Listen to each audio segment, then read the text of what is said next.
Hello hi అండి, welcome to వెనెటీ kitchens. ఈరోజు వీడియోలో మనం వామ్ రైస్ ఏ విధంగా తయారు చేసుకోవాలో ఈ వీడియోలో మనం చూద్దాం.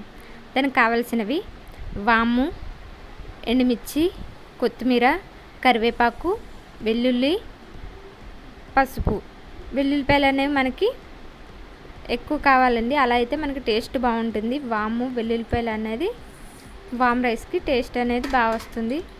ముందుగా ప్యాన్ పెట్టుకుని కొద్దిగా ఆయిల్ వేసుకుని వెల్లుల్లిపాయలు బాగా వేయించుకోవాలి. అంటే కొద్దిగా కలర్ వచ్చేంత వరకు వేయించుకున్న తర్వాత వాము కూడా బాగా పచ్చివాసన పోయేంత వరకు వేయించుకోవాలి.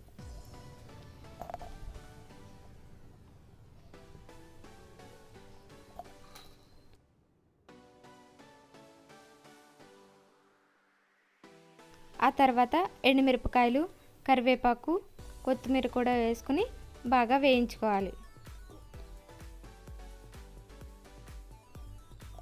కొంచెం పసుపు కూడా వేసుకుని ఒకసారి వేయించుకున్న తర్వాత ఈ పోపులోనే కొద్దిగా సాల్ట్ కూడా వేసుకుని, మనం అన్నం అనేది ఎంత తీసుకుంటున్నామో రైస్ దానికి సరిపడా సాల్ట్ వేసుకుని అన్నం అనేది కూడా వేసుకుని బాగా కలుపుకోవాలి.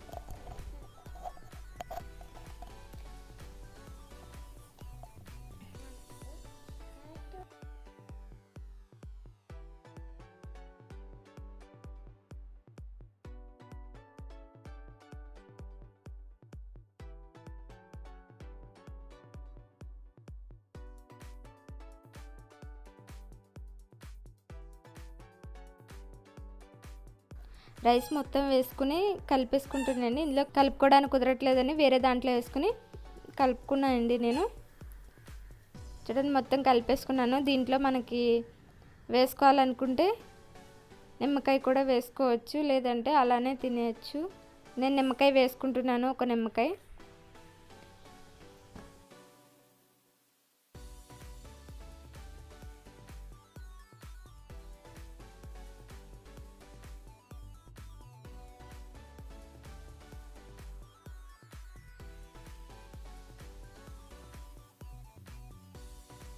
నిమ్మకాయ వేసుకుని బాగా కలుపుకోవాలండి. నిమ్మకాయ వేసుకునేటప్పుడు ఎప్పుడు కూడా మనం స్టవ్ మీద నుంచి కిందకి దించుకుని అప్పుడు వేసుకోవాలండి నిమ్మకాయ అనేది. లేదంటే మనం పొయ్యి మీద ఉండగా వేసుకుంటే చేదు అనేది వస్తుంది. చూడండి, బాగా కలిపేసుకున్నాను. వామ్ రైస్ అనేది రెడీ అయిపోయింది. ప్లేట్లోకి సర్వ్ చేసుకోవడమే. చూడండి, ఎంతో హెల్తీ అయినా టేస్టీ అయినా వామ్ రైస్ అనేది రెడీ అయిపోయింది. మీరు కూడా ట్రై చేసి చూడండి ఒకసారి.